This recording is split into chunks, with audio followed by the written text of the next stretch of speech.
Hello दोस्तों, स्वागत है आप सभी का आज के इस सेशन में। So this is your 26th lecture of reasoning from all banking examination. I hope आप सभी बहुत अच्छे से इन सारे सेशंस को फॉलो कर रहे हो, साथ में प्रैक्टिस भी कर रहे हो। और यहाँ पे हम डिफरेंट टॉपिक्स कवर कर रहे हैं, तो आपके भी वो साथ के साथ कवर हो रहे हैं। मैं ये होप करके चल रही हूँ यहाँ पे, ठीक है। सो आप लोगों का जो एग्जाम्स हैं वो जैसे जैसे आने लगेंगे, आपके पास जो प्रिपरेशन का टाइम होगा वो धीरे धीरे डिक्रीज होता रहता है, राइट। धीरे धीरे डिफरेंट नोटिफिकेशन आएगी, कभी किसी का प्री होगा, कभी किसी का मेंस होगा। तो इसमें बेहतर यही होता है कि हम शुरुआत से ही कंसिस्टेंट रहें, शुरुआत से ही प्रिपरेशन करके रखें, ताकि लास्ट में हमें रिवीजन का जरूरत हो, राइट। चाहे आपका जीए वाला पार्ट हो, चाहे आपका इंग्लिश हो, क्वांट्स हो, अच्छे से प्रिपरेशन कर लो आप लोग, ठीक है। नोटिफिकेशन कभी भी आ सकता है। आपको क्या करना है, अभी आपके पास क्या टास्क होना चाहिए, आपके पास ये टास्क होना चाहिए कि आप डिसिप्लिन्ड वे में इंप्रूवमेंट लेके आते जा रहे हो अपने प्रिपरेशन में, आपने मॉक टेस्ट में मार्क्स आपके बढ़ते जा रहे हैं। ये चीज आपको देखनी है अभी, ठीक है। आप लोग एनालाइज करिए खुद को भी कि आप कौन से सब्जेक्ट में स्ट्रांग हो, आप कौन से टॉपिक में स्ट्रांग हो। ये सब चीजें आपको खुद से एनालाइज करनी पड़ेगी। जितना बेहतर आप खुद को समझ पाओगे, उतने ही आपके लिए ये चीजें सही है। ओके, चलिए, तो आज के इस वीडियो में हम यहाँ पे पजल्स ही डिस्कस कर रहे हैं। आज का हमारा टॉपिक है इसमें floor based puzzle, floor plus flat based. इसमें हमने फ्लोर का ऑलरेडी कर लिया था। अब यहाँ पे आपका फ्लोर प्लस फ्लैट भी एग्जाम में आता है, और बहुत ज्यादा इंपॉर्टेंट आपका ये एक टाइप होता है जो एग्जाम में आने के चांसेस काफी ज्यादा हाई होते हैं। तो इसको अच्छे से समझिएगा, वीडियो को स्टार्ट से लेकर एंड तक जरूर देखिएगा। स्टार्टिंग हम एक होमवर्क क्वेश्चन से करेंगे और उसके बाद हम आगे चलेंगे।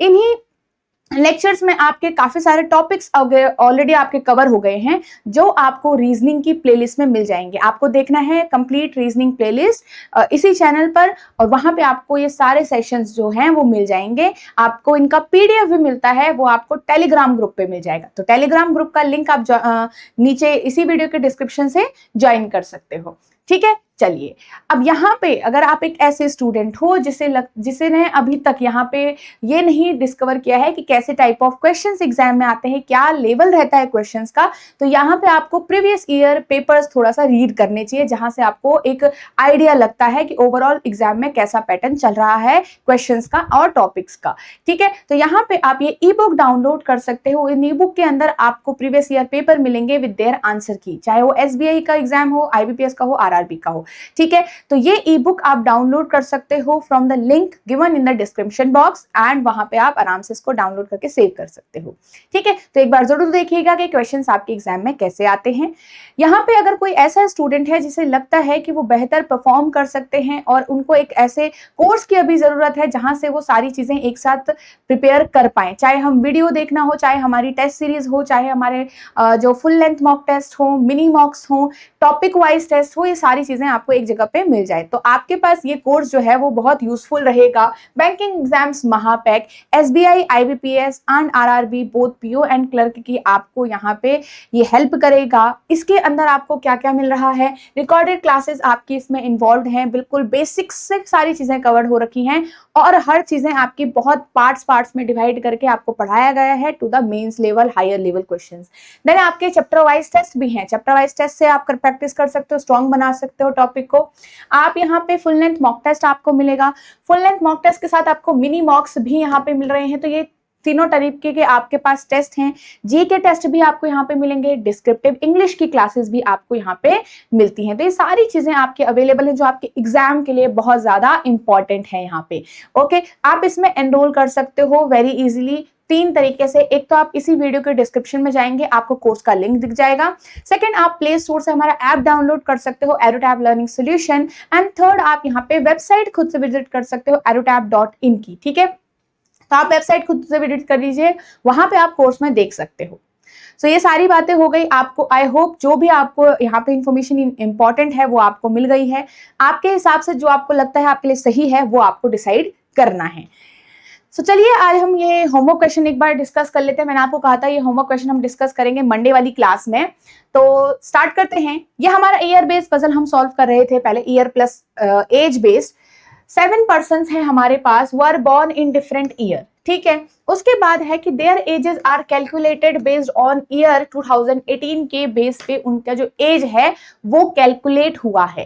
अब यहाँ पे कहा गया है वो अलग अलग यहाँ पे चॉकलेट्स लाइक करते हैं। तो चलिए इसको आगे सॉल्व करते हैं। नेक्स्ट पेज में आपके पास है कि the sum of ages of, तो यहाँ पे ईयर्स कहां से कहां तक है ये देखना पड़ेगा पहले। आपके ईयर्स 1950, 1953 और 1996 तक, ये कॉन्टिन्यूस नहीं है, तो यहां से ढंग से आपको जो ईयर दिए गए हैं वही टेबल में रखने हैं, ठीक है। तो 1950, 53, फिर उसके बाद क्या है 61, 68, 72, 85 और 1996।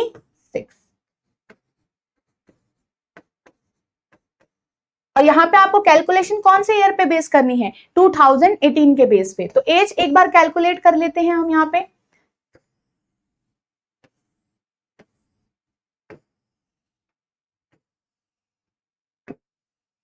चलो, सो ये होमवर्क क्वेश्चन दिया था ना मैंने आपको, सो आई होप आपने थोड़ा बहुत ट्राई किया होगा इसको सॉल्व करने का। और देखिए अब 2018 से मुझे अगर कैलकुलेट करना है तो 1996 वाला पर्सन कितना होगा, तो 18 इसके ईयर्स हो गए और 1996 के 4 ईयर्स हो गए जो 2000 तक का है, ठीक है। माइनस करना तो आता ही होगा सबको, ठीक है। तो ये हो गया 22, तो 22 आपके पास यहाँ पे आएगा, सॉरी 22 ईयर में आ गया, तो 22 इसकी क्या हो गई, एज हो गई। नेक्स्ट देखेंगे यहाँ पे आपके पास 11 कम है, ये 11 ज्यादा हो जाएगा 33, यहाँ पे आपके पास 13, तो ये 46 एज होगी। बस आपको अब कैलकुलेशन करनी है, मैंने आपको सिखाया है कि कैलकुलेशन कैसे होगी, ठीक है। आप डायरेक्टली 2018 से 1972 माइनस भी कर सकते हो, कोई दिक्कत नहीं है, वहां से भी आपसे सही सॉल्व हो जाएगा, ठीक है। 6 आपका यहाँ पे आ गया, 11 में 7 गया, 4 आ गया, 46 आपका आ गया। सिंपल इस तरीके से भी आप कर सकते हो। ये 4 कम है, यहां से आप इस तरीके से भी कर सकते हो कि 4 कम है आपका, तो यहाँ 4 ज्यादा हो जाएगा, ये 50 हो जाएगा। यहाँ पे 7 कम है, 7 ज्यादा हो जाएगा। अगर मान लो ये कुछ साल पहले हुआ है, 8 ईयर्स पहले हुआ है, तो यहाँ पे 8 ऐड हो जाएगा, कितना आ जाएगा यहाँ पे 8 ऐड हो जाएगा, तो 65 यहाँ पे आ जाएगा आपके पास। नेक्स्ट यहाँ पे 3 ऊपर है, 3 साल पहले है, तो ये 3 साल आपका बड़ा होगा 68। तो ये सारी एज की कैलकुलेशन आपकी करेक्ट होनी चाहिए, पहली बात। अब हम आगे चलते हैं। The sum of ages of J and M is 90 years, 90 years है J और M के एज का सम, ओके। अब उसने कहा है कि J is elder than M, the difference between the ages of M and the one who likes Hershey's is 11 years, okay. तो यहां से यहां तक पहले ट्राई करते हैं, इसको पूरी इंफॉर्मेशन को अच्छे से ब्रेक डाउन करेंगे। कह रहा है कि J और M की जो एज है उसका सम कितना है 90। अब आपको ये 90 कहां से लेके चलना है, यहां से लेके चलना है। जैसे कि मैं बताती हूँ आपको, देखो इसमें अब 22 में हर किसी को ऐड करो, 33 ऐड करोगे, अब थोड़ा अंदाजा तो आपको भी लग जाएगा। यहाँ से 90 तो नहीं बनेगा, यहाँ से भी 90 नहीं बनेगा, यहाँ से भी नहीं बनेगा। 22 और 57 को करो, 90 नहीं बन रहा है, 7 + 2 9 होता है, ठीक है। 22 + 65 को करोगे 90 नहीं बनेगा, 22 + 68 को करोगे, यहां से आपका 90 बन रहा है। तो इनमें से 1% 68 का होगा, एक आपका 22 का होगा। अभी और केसेस भी होंगे, जरूरी नहीं है कि एक एज मिल गई तो हम पॉसिबिलिटी सारी नहीं लगाएंगे, सारी पॉसिबिलिटी आपको लगानी पड़ेगी। नेक्स्ट देखो 33 + 57, ये भी आपका 90 बनाएगा, ठीक है। अब यहाँ पे हमें कैसे पता कि यही नंबर होंगे, आपको थोड़ा सा देखना पड़ेगा। देखो 33 + 50 तो नहीं हो पाएगा, 33 + 57 हमें लगा होगा, तो हमने एक बार ट्राई किया। नेक्स्ट देखेंगे 46 और 65 भी नहीं होगा, 46 और 57 भी नहीं होगा, 46 और 50 भी नहीं होगा, 90, राइट। नेक्स्ट देखो 68 + 22 हमने कर दिया, 68 + 33 हो सकता है क्या, 90 नहीं हो सकता। नेक्स्ट वैसे ही 65 प्लस क्या करके यहाँ पे 90 होगा, कोई भी समीशन। तो ये सिर्फ 2 पॉसिबिलिटीज यहाँ से निकल के आ रही है। अभी हमें जे ये भी हो सकता है, जे ये भी हो सकता है, जे ये भी हो सकता है, जे ये भी हो सकता है, कुछ भी हो सकता है। आगे चलो, J is elder than M उन्होंने बोला है। अब J अगर एल्डर है M से, तो J आपका 68 है और 57 है। ये चीज क्लियर हो चुकी है कि J आपका या तो 57 है, J आपको या तो ये है। ये आपका M वाली एज हो गई, इस साइड वाली M की एज हो गई। अब आगे देखो द डिफरेंस बिटवीन, क्योंकि अगर हम J और M को रखना चाहें तो अभी हमारे 2 केसेस स्टार्ट हो जाएंगे, बट स्टिल हम थोड़ा सा ये इंफॉर्मेशन M के बारे में कुछ और भी कहा गया है, थोड़ा सा रीड करते हैं। कहा गया है M की और जो पर्सन हर्षे लाइक करता है उनकी एज का जो डिफरेंस है, हमें नहीं पता कौन बड़ा है, तो उनकी एज का जो डिफरेंस है वो आपका 11 ईयर्स है। अब आपको पता है कि यहाँ पे m जो है या तो 22 होगा या तो 33 होगा, इसके अलावा m कुछ और नहीं हो सकता है। तो आपको 22 और 33 का 11 वाला देखना है, मतलब कि यहाँ पे अगर m 22 हो जाता, देखो अगर सिंपल है, अगर इसमें से एक की एज मुझे पता है तो हर्षे वाले की एज अपने आप आ जाएगी इस इक्वेशन से। आपने बचपन में सॉल्व किया है कि एक इक्वेशन में मेरे पास 3 चीजें हैं, 3 वेरिएबल गिवन हो रखे हैं या 3 हैं और 2 की वैल्यू गिवन है, तो इसकी वैल्यू गिवन है, इसकी वैल्यू गिवन है, तो इसकी वैल्यू आ जाएगी तीसरे वाले की। तो यहाँ पे अगर मेरे पास M22 होगा तो हर्षे वाला कितना हो जाएगा 33। अगर मेरे पास यहाँ पे M22 होता है तो हर्षे वाला आ जाएगा यहाँ पे 33, ठीक है। और अगर M यहाँ पे, अगर M की एज 33 होती है तो हर्षे वाला यहाँ पे आ जाएगा कितने पे 22 हो जाएगा। क्या और हो सकता है 33 प्लस 11, यहाँ पे 44 आ रहा है क्या, कहीं पे नहीं आ रहा है ना, 44 है नहीं। 22 माइनस 11, क्या 11 भी आ रहा है, नहीं। तो इन दोनों का जो सम है वो सॉरी डिफरेंस है वो 11 आ रहा है, या तो ये होगा या तो ये होगा या तो ये होगा या तो, दोनों में चीजें कंफर्म हो रही हैं। तो हमें यहाँ से 2 केसेस से शुरू करना पड़ेगा क्योंकि दोनों ही केसेस में सब चीजें अभी तक सही जा रही है। और अब हम ज्यादा नहीं सोचेंगे, हम इसको रख लेते हैं।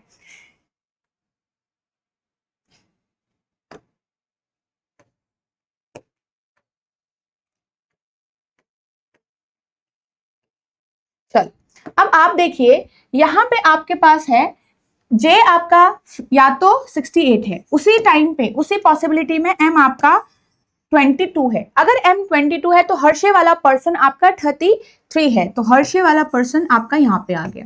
नेक्स्ट देखिए अगर m हमारा 33 है तो आपके पास हर्षे वाला पर्सन 22 पे रहेगा क्योंकि 11 का डिफरेंस है इन दोनों में, और जे आपका यहाँ पे इधर आ जाएगा। 2 पॉसिबल केसेस मेरे बन गए हैं, ठीक है। केस 1 केस 2 नेम देंगे। नेक्स्ट क्या है, अब ये सारी इंफॉर्मेशन हो गई है। The one who likes Perk is younger than only 2 people. अगर सिर्फ 2 पीपल से यंगर है तो यहाँ पे यंगर का मतलब ये वाला एल्डर है, ये वाला एल्डर है, फिर ये है, लास्ट में यंगेस्ट यहाँ है। तो अगर पर्क वाला पर्सन 2 लोगों से यंगर है तो सिर्फ यहाँ आएगा, मतलब उससे बड़े सिर्फ 2 लोग हैं। सिमिलरली इस वाले में भी पर्क आपका यहाँ आ जाएगा, राइट। आगे चलते हैं। The sum of the ages of the one who like Perk and O is 103। अब पर्क की एज आपको पता है दोनों केसेस में, तो O की एज भी आ जाएगी। अगर दोनों का सम 103 है, इसको मैं हटा दूं यहाँ पे से। अब चलो ये हमने कर लिया था ना, इसको मैं हटा देती हूं। अब आप देखो थोड़ा कैलकुलेटिव होता है ये वाला, जैसे मैंने आपको पहले भी बताया था। तो कैलकुलेशन करने वाली पजल्स भी जरूर सॉल्व करो। यहाँ पे ये मीन्स में भी आता है कई बार आपका, और प्री में भी आता है। The sum of ages of Perk and O is 103। अब आपको पता है अगर पर्क 57 है तो यहाँ पे O की एज आ सकती है मेरे पास। ये सिंपल है, इतना इक्वेशन आपको लिखने की जरूरत नहीं है, ये आपकी मेंटल कैलकुलेशन है, मैं आपको सिखाने के लिए सिर्फ कर रही हूँ। तो 103 माइनस 57 आप करोगे तो यहाँ पे O की एज कितनी आ जाएगी, आपके पास आ जाएगा 43 और 46 आ जाएगी। तो यहाँ पे O की एज आ गई दोनों ही केसेस में 46। ओके नेक्स्ट देखिए यहाँ पे कहा गया है द वन हु लाइक मंच इज यंगर देन O। अब O से नीचे मंच के लिए एक यही पोजीशन है, तो यहाँ पे हमने मंच वाले को रख दिया, और O से नीचे मंच के लिए एक यही पोजीशन है, यहाँ पे हमने मंच वाले को रख दिया।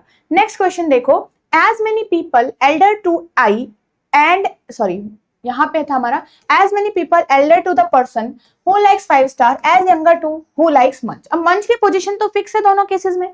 कह रहा है कि जितने भी एल्डर टू 5 स्टार हैं, या फिर एल्डर मतलब एल्डर वाले पर्सन ऊपर की तरफ रखे हैं हमने टेबल में, तो हमने एरो ऊपर बनाया, उतने ही मंच से यंगर हैं, तो हमने ऐसे बना दिया इसको कि जो उतने ही मंच से नीचे होंगे। तो देखो यंगर और एल्डर वाली कंडीशन को हमने ये ऊपर और नीचे वाली कंडीशन में बदल दिया है। ये कब आएगा आपको, जब आप बहुत सारी प्रैक्टिस करोगे कि यही इसका मीनिंग होता है।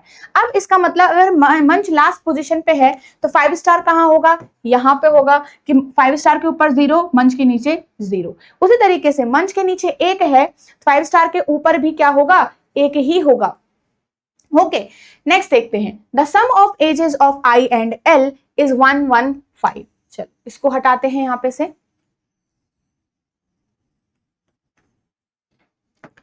आई और एल की एज 115 है, I is younger then L है, तो आई अगर यंगर देन एल है और सम अगर ये है तो I plus L is equal to 115। अब आपको नहीं पता दोनों की एज, पर थोड़ा सा हमें एजेस का ये एक लिस्ट तो पता है ना, तो हम क्या करेंगे, आपको ये भी पता है कि एल के नीचे की साइड कहीं आई आएगा, और यहाँ पे देखो 115 बताना है तो 115 आना चाहिए। जैसे कि देखो 65 अगर मैं 57 से ऐड करूंगी, एक एक करके ऐड करो ना, जो जो जगह खाली है वहां की एज को देखो। 65 57 के साथ ऐड करोगे 115 आएगा, नहीं आएगा। 65 इसके साथ ऐड करो 115 आएगा, आएगा। 65 इसके साथ ऐड करो, क्या 115 आएगा, नहीं आएगा। सिर्फ इसके साथ, किसके साथ, तो 65 प्लस 50 वाला यहाँ पे एक आपका बन रहा है, ठीक है। और कुछ बन सकता है 65 के साथ, नहीं। 57 के साथ 50 का बन सकता है 115, नहीं बन सकता, दोनों को ऐड करना ही तो है।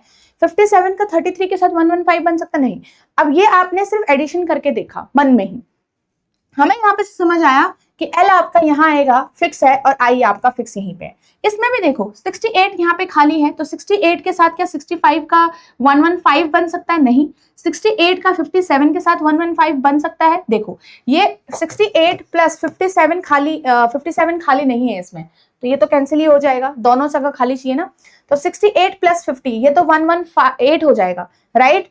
नेक्स्ट देखो 68 प्लस 22 क्या यहाँ पे सही है, नहीं, ये भी आपका 115 नहीं बना रहा है। उसी तरीके से आप फिर से चेक करो, 68 वाला पूरा खत्म कर दिया, अब 65 पे भी तो आ सकता है एल, तो 65 और यहाँ पे 50 खाली है तो 115 बन गया। 65 का 50 के साथ 115 समीशन हो गया, क्या इसके साथ 115 हो सकता है यहाँ पे, नहीं, तो एल यहाँ पे कंफर्म है और आई यहाँ पे कंफर्म है, क्लियर है। नेक्स्ट यहाँ पे देखिए आप, नेक्स्ट देखेंगे the difference between the ages of I and the one who likes Toblerone is 15। अब I की एज दोनों केसेस में है 15 है, जैसे कि यहाँ पे देखो, अब Toblerone जो है प्लस I जो है उनकी एज का डिफरेंस, नहीं सम बोला है, हाँ डिफरेंस बोला है। अब एक चीज देखो, डिफरेंस है 15, अब I की एज मेरे पास कितनी है, I की एज है 50, राइट, दोनों ही केसेस में आई की एज है 50। अब एक तो ये हो सकता है कि इट कैन बी 15 प्लस 5 और it can B 50 minus 15, 50 plus 15, 50 minus 15, ठीक है। यहाँ पे अगर आप ऐड करके देखोगे तो 65 आ रहा है, तो टोब्लरॉन की एज 65 होगी। अगर आपको ये समझ नहीं आया कैसे हुआ है तो मैं आपको थोड़ा सा क्लैरिटी दे देती हूँ ये कैसे हुआ, क्योंकि अभी हमें नहीं पता कि टोब्लरॉन बड़ा है या फिर आई बड़ा है। It can be like this also, I minus Toblerone is equal to 15, ये भी हो सकता है। तो अगर यहाँ पे आई 50 है तो टोब्लरॉन की एज 50 माइनस 15 हो जाएगी, और अगर यहाँ पे आई छोटा है तो टोब्लरॉन की जो एज है वो आपकी 50 प्लस 15 हो जाएगी। तो यहाँ पे 65 तो एग्जिस्ट कर रहा है, बट यहाँ पे 35 एग्जिस्ट नहीं कर रहा है, जो कि लिस्ट में है ही नहीं, तो ऑब्वियसली टोब्लरॉन 65 होगा और आई आपका 50 तो है ही, क्लियर है। इस तरीके से आप इन क्वेश्चंस को एक्यूरेटली सॉल्व करते हुए, अब यही कैलकुलेशन आपको और जगह भी काम आएगी, ऐसा नहीं कि सिर्फ एज बेस्ड पजल में काम आने वाला है, ओके। अब आपके पास यहाँ पे देखो 65 पे टोब्लरॉन आ गया, यहाँ पे क्या यहाँ पे 65 पे टोब्लरॉन किस जगह है, नहीं, कैंसिल आउट कर दो इसको। अब देखो यहाँ पे लास्ट में लिखा है कि n is elder to k, तो n यहाँ आ जाएगा, k आपका यहाँ आ जाएगा।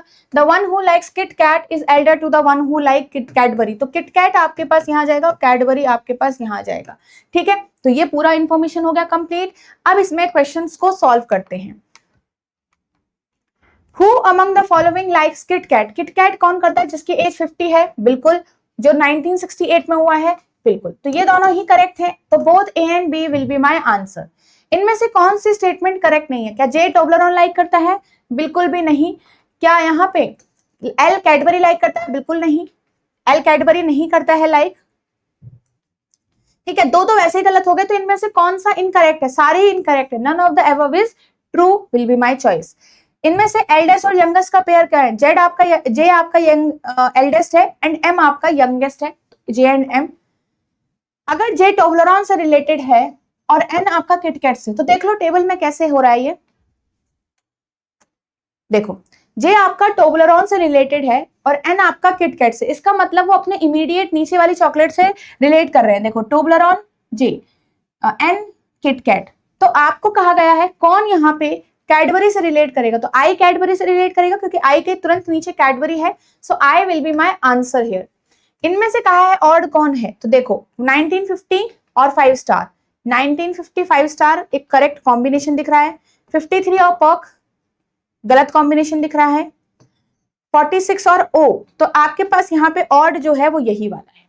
क्लियर है, क्योंकि ये सबसे अलग है, बाकी कॉम्बिनेशन मैच्ड है। चलिए अब हम जो आज का हमारा सेशन है, हमारा फ्लोर एंड फ्लैट वाला, वो अब स्टार्ट कर रहे हैं। फ्लोर एंड फ्लैट में जब नॉर्मल फ्लोर्स होते हैं तो वहां पे हमें दिखा होता है कि number of persons are between this, number of floors between this, तो वहां पे सिंपल होता है। बट यहाँ पे आपको याद रखना होता है और ध्यान रखना है कि नंबर ऑफ फ्लोर्स बोला है, नंबर ऑफ पर्सन्स बोला है, क्या बोला है, सेम फ्लैट में रहते हैं कि नहीं रहते हैं। जब तक आपको नहीं कहा जाए कि वो सेम फ्लैट में है, तब तक आप उनको एक फ्लैट के अंदर नहीं रख सकते हो। क्लियर है, सेम फ्लैट सेम फ्लोर, इस तरीके से भाषा जो है वो आपको यहाँ पे यूज की जाएगी। लेट्स सी क्या है यहाँ पे। ठीक है, चलो तो हमारे पास है 8 पर्सन जो आपके यहाँ पे 2 डिफरेंट फ्लैट में रहते हैं, flat A and flat B of a building having 4 floors such that the lowermost floor is numbered 1, वही बात है, और उसके ऊपर वाला फ्लोर जो है वो नंबर 2 है एंड सो ऑन। फ्लैट ए जो है वो वेस्ट है फ्लैट बी के। तो हमारा जो यहाँ पे टेबल है वो कैसे बन रहा है, हमारा टेबल बन रहा है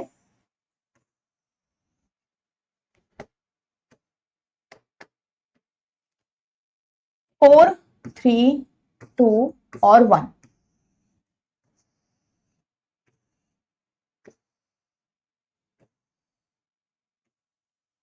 ठीक है, अब ए फ्लैट आपका यहां है और बी फ्लैट आपका यहां है। ठीक है, चल अब हमारे पास क्या कहा गया है, हमारे पास कहा गया है, यहां से इंफॉर्मेशन स्टार्ट हो रही है, देखते हैं। There are 2 floors between R and S but they are living in the different flat. 2 floors अगर आर और एस के बीच में, और हमारे पास सिर्फ 4 फ्लोर है, तो आपको पता है आर यहाँ आएगा तो 1 2 एस यहाँ आ सकता है, या फिर एस यहाँ आएगा तो 1 2 आर यहाँ आ सकता है, ऐसा कुछ होगा। दोनों का यहाँ पे डिफरेंट फ्लैट भी है, ये भी चीज याद रखना कि they are living in the different flat. अब हमें डिफरेंट फ्लैट भी है, आर आपका ए फ्लैट में आ सकता है, आर आपका बी फ्लैट में आ सकता है, आर आपका लास्ट में भी आ सकता है, ऐसे एस भी आपका इधर भी आ सकता है, इधर भी। तो 4 केसेस स्टार्ट करने से हमें एक फायदा यहाँ पे नहीं है, तो इसको ऐसे ही रख देते हैं, हमें अभी पता नहीं है। ठीक है, तो मैं इसको कैसे बना दूंगी, शॉर्ट थोड़ा मैं ऐसे करके लिख सकती हूँ इसको कि 2 फ्लोर हैं इनके बीच में, 2 फ्लोर हैं इनके बीच में, आर और एस के बीच में, और वो डिफरेंट फ्लैट में दोनों रहते हैं। डिफरेंट फ्लैट मैंने यहाँ पे लिख दिया है। ओके, अब आगे देखो, T lives north east of Q. T अगर नॉर्थ ईस्ट, अब आपने डायरेक्शन का चैप्टर पढ़ा है, तो नॉर्थ ईस्ट का मतलब होता है कुछ इस तरीके से, north east of Q, sorry ये उल्टा हो गया, टी जो है वो नॉर्थ ईस्ट है क्यू के। ठीक है, टी है नॉर्थ ईस्ट ऑफ क्यू। अब आगे देखो, Q and T R not living on the adjacent floor. Adjacent floor का मतलब जैसे 1 का एडजेसेंट 2 है, 2 का एडजेसेंट 3 भी है और 1 भी है, 3 का एडजेसेंट 4 भी है और 2 भी है, तो एडजेसेंट फ्लोर पे नहीं रहते हैं, ये याद रखिएगा। P and S neither live on the same flat nor on the same floor. Okay, अब अगर मैं थोड़ा सा यहां से बनाना स्टार्ट करूं तो मेरी इंफॉर्मेशन में अगेन 4 का ही बनेगा। P lives to the north west of V. P जो है वो north west flat of V, तो V के नॉर्थ वेस्ट आपके पास P है, कुछ इस तरीके से दिख रहा है। Q और T भी ऐसे दिख रहा है, बट Q और T आपके एडजेसेंट फ्लोर पे नहीं रहते हैं, ये चीज आपको ध्यान में रखना है। तो Q and T not adjacent floor, ये हमने मेंशन कर दिया। ठीक है, ताकि मुझे याद रहे, मैं यहाँ पे भूलू ना। अब आगे देखो, अगर मैंने यहाँ पे R को इधर बनाया तो S यहां होगा। ठीक है, अब उसने कहा कि जो आपके पास P और S है वो आपके सेम फ्लैट पे भी नहीं रहते और सेम फ्लोर पे भी नहीं रहते। सेम फ्लैट पे का मतलब है, देखो अब आपको पता है कि जो P है नॉर्थ वेस्ट रहता है आपके V के, तो नॉर्थ वेस्ट कैसे बन सकता है। इस पूरी इंफॉर्मेशन से हमें इतना तो पता चल गया कि P आपका A फ्लैट पे रहेगा, राइट, P आपका A फ्लैट पे रहेगा और V आपका B फ्लैट पे रहेगा। ये तो इंफॉर्मेशन क्लियर हो गई है, राइट। तो P को आपके पास यहां होना ही है, तो एस आपका बी ही फ्लैट में होगा। Is it confirm? Now S आपका ए फ्लैट पे नहीं हो सकता, क्योंकि एस अगर ए फ्लैट पे हो गया तो पी को बी में होना चाहिए, जो कि यहां से गलत हो जाएगा। नॉर्थ वेस्ट कैसे बनेगा, वरना दो ही तो फ्लैट है हमारे पास। ओके, अब देखो एस का समझ में आ गया कि वो बी में ही होगा, पर एस आपका ऊपर भी तो हो सकता है, तो हम एक टेबल बना देते हैं। ये दूसरा केस है हमारा, ठीक है, सेकेंड, और ये हो गया फर्स्ट। तो एस आपका एक बार यहां आ सकता है और आर आपका एक बार यहां आ सकता है। क्लियर? इसकी वजह से, पी की वजह से, क्योंकि पी का मुझे पता चला पी आपका नॉर्थ वेस्ट है, वो एस के सेम फ्लैट पे नहीं रहेगा। अब आपने उसने कहा कि मैं पी जो है वो सेम फ्लोर पे भी नहीं रहेगा। सेम फ्लोर मतलब P can not be here, तो पी आपके पास यहां नहीं आ सकता, क्योंकि उसको वी के साउथ सॉरी नॉर्थ वेस्ट होना है। तो पी सिर्फ एक इसी जगह पे आ सकता है नॉर्थ वेस्ट ऑफ वी बनने के लिए। उसी तरह से पी आपका यहां नहीं आ सकता, क्योंकि सेम फ्लोर नहीं है। पी आपका यहां आ सकता है, पी आपका यहां आ सकता है, दोनों जगह आपका पी आ सकता है अभी के लिए। क्लियर है? चल नेक्स्ट उसने कहा, तो यहां पे मैं 2 मार्क कर देती हूँ तब तक के लिए, मुझे याद रहे। क्यू और टी की भी बात थी ना,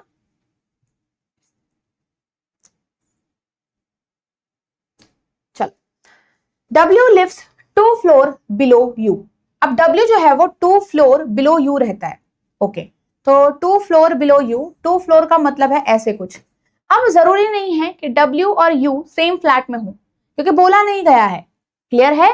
तो आप U के तुरंत ऐसे नीचे में नहीं बना सकते इसको। नॉर्थ लिखा होगा, साउथ लिखा होगा, तो आपका बिल्कुल नीचे की साइड नीचे सेम फ्लैट पे होगा। बट आपका यहाँ पे जब ऐसे लिखा हो कि W lives 2 floor below U, अब U का नहीं पता वो फ्लैट A है या फ्लैट B है। ओके, चलो तो ये हमारा है अभी के लिए। नेक्स्ट देखो कि R लिव्स अबव S। अब यहां से ये चीज कंफर्म होगी, R आपका S के ऊपर रहता है, तो ये केस तो यहीं पे रॉन्ग ही हो गया, इसको छोड़ दो, है ना। अब देखते हैं Q और T वाली बात थी, तो Q अगर यहाँ आएगा तो T यहाँ आ सकता है, Q यहाँ आएगा तो T यहाँ आ सकता है, तो अभी के लिए ठीक है। U और W का देखो, U अगर यहाँ आ गया तो W यहाँ आ सकता है, U अगर यहाँ आ गया तो W यहाँ आ सकता है। तो लिखा है लास्ट में U lives either on the same floor as P और V। तो V के अगर सेम फ्लोर पे रहेगा तो एक छोड़कर W के लिए तो जगह नहीं बन पाएगी, तो वो P के सेम फ्लोर पे हो सकता है, फिर लास्ट यही चांस है। तो U का एक फ्लोर छोड़कर नीचे के साइड W रखेंगे, तो आ गया ना, अलग फ्लैट दिख रहा है, तो ये आपका करेक्ट ही और सही है ऑर्डर। अब Q और T का बचा था, Q और T एडजेसेंट फ्लोर पे नहीं चाहिए थे, तो Q आपका यहाँ आ गया, T आपका यहाँ गया, ये कंडीशन आपकी फुलफिल हो गई। सारे पर्सन मैंने रख लिए, तो ये हमारा कंप्लीट आंसर आ गया। ओके, चलो क्वेश्चन की तरफ चलते हैं। फर्स्ट फ्लोर पे कौन रहता है, S और W, तो S and W will be the answer. Who lives on the same floor as T? T के सेम फ्लोर पे R है, तो R as my answer. Who among the following, who lives immediate above V in a same flat? Immediate above V same flat पे U है। Next देखो, who among lives on the third floor? Third floor पे P और U में से कौन यहाँ पे गिवन है, तो जो गिवन है that will be my answer. Who lives in the same floor with Q? Same floor बोला है, Q के साथ आपका V रहता है सेम फ्लोर पे, V मेरा आंसर होगा। ओके, चलिए अब इसके नेक्स्ट ये जो क्वेश्चन है इसको एक बार रीड करो, ट्राई करो कि क्या आपको ये समझ में आ रहा है या फिर नहीं आ रहा है।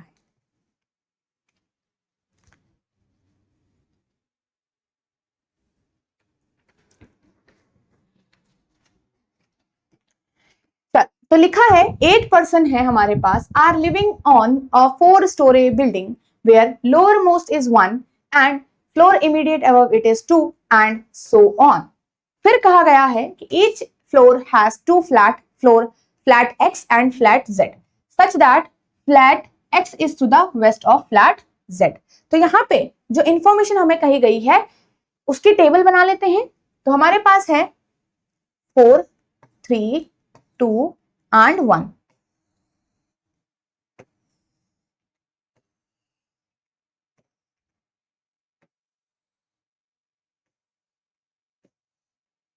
फ्लैट X है और फ्लैट X आपका वेस्ट है Z से, तो ये हमारा पूरा बन गया। ठीक है, अब इसने कहा कि नोट 1 करके देखो क्या लिखा है, flat Z of floor 2 is immediate above flat Z of floor 1। तो ये हमने बना लिया, ठीक है, इतना समझ लिया हमने। अब कहा गया है, इसको रीड करो, बहुत इंपॉर्टेंट है। कहा गया है कि if A lives n floor below और above b then both live in the same flat. अब यहाँ पे ये इंफॉर्मेशन आपको पहले ही दे दी गई है कि वो सेम फ्लैट पे रहेंगे, बट गिवन कि आपका ऐसी कंडीशन हो, 4 फ्लोर ऊपर 5 फ्लोर नीचे, 1 फ्लोर नीचे 1 फ्लोर ऊपर, immediate above immediate below. Immediate above का मतलब भी तो कुछ फ्लोर ऊपर नीचे हुआ ना। तो यहाँ पे हमारे पास देखो कि ए, अगर ये कंडीशन होगी तो उसका मतलब समझिएगा कि दोनों सेम फ्लैट पे रहते हैं, जब if A lives n floor below और अबव होगा। ठीक है, अब यही कंडीशन जब पहले ही गिवन हो चुकी है तो हम यहाँ पे यूज कर सकते हैं। बिटवीन वाले में यूज नहीं होगा, जैसे कि यहाँ पे लिखा है 1 floor between I and F. अब इसका मतलब ये नहीं है कि आई और एफ सेम फ्लैट पे रहते हैं। Okay, between is different and this particular condition is different. ठीक है, चलो अब देखते हैं। Only 1 floor between I and F, 1 floor होगा आई और एफ के बीच में। F lives on the floor which is immediate below G. अब देखो, immediate below G is floor, यहाँ पे इमीडिएटली बिलो तो n फ्लोर्स बिलो, तो n फ्लोर्स बिलो मतलब इमीडिएट बिलो मतलब 1 फ्लोर बिलो। तो आपके पास g और f ऐसा होगा, बिल्कुल एक साथ ही रखना है आपको, इनको मैंने ऐसे मार्क कर दिया है। f lives on the floor which is immediate below g's floor. ठीक है, I lives 3 floors above h who lives in. ठीक है, अब ध्यान से देखो, यहाँ पे पढ़ो, I lives 3 floor above H। अब 3 फ्लोर above H, ये इंफॉर्मेशन ध्यान है, याद है आपको ये? चल, तो I lives 3 floors above H, same flat पे हैं ये। ठीक है, H जो आपका वेस्ट रहता है K से, अगर H वेस्ट है K से तो हमें पता चल गया H आपका फ्लैट X में रहता होगा, तभी तो उसका एक सॉरी H who lives, हाँ तभी तो किसी के वेस्ट में है, और यहाँ पे K आपका Z पे रहता होगा। तो आपके पास ये पूरा फ्रेम देखो, मैच कर सकते हो क्या? यहाँ पे देखो I 1 2 H और K, ये इसके अलावा कुछ और बन सकता है? नहीं। अब आगे देखो, G और F ऐसे आ सकता है, G और F ऐसे आ सकता है, G और F ऐसे आ सकता है, बट उसने कहा I और F के बीच में 1 फ्लोर का गैप है। तो अगर मैंने F को यहाँ पे रखा तो G यहाँ आ सकता है, F को यहाँ रखा तो G यहाँ आ सकता है, अभी भी कहीं पे भी हो सकता है, इसको छोड़ना पड़ेगा। I does not live on the adjacent floor as E। I जो है वो एडजेसेंट फ्लोर पे नहीं है। अब I का फ्लोर 4 है तो 4 का एडजेसेंट फ्लोर 3 है, तो E यहाँ नहीं आएगा। तो E की इंफॉर्मेशन यहाँ पे फुल है, तो E यहाँ पे आ सकता है, इसके बगल पे भी आ सकता है। उसने बोला एडजेसेंट फ्लोर पे नहीं आएगा। Only 1 person is between G and H who does not live, who मतलब H के लिए बोला गया है, who does not live in the same flat as G। ठीक है, तो कहा गया है कि H जो है वो G के फ्लैट पे नहीं रहता है, who does not live in the same flat as G। तो G can't be here, G can't be here। अब आपको पता है कि G और F हमने कहा था या तो ऐसे आएगा या तो ऐसे आएगा, साथ में हमें ये भी पता है ये पूरी इंफॉर्मेशन, और H और G जो है वो सेम फ्लैट पे नहीं है, तो G तो यहीं कहीं आना चाहिए। अब यहाँ से कंफर्मेशन हमें मिल गई, अगर G जिस फ्लैट में आएगा उसी फ्लैट में आपका F भी आएगा। तो यहाँ पे F हो गया 1 floor between both of them and G आपका यहाँ हो गया। क्लियर?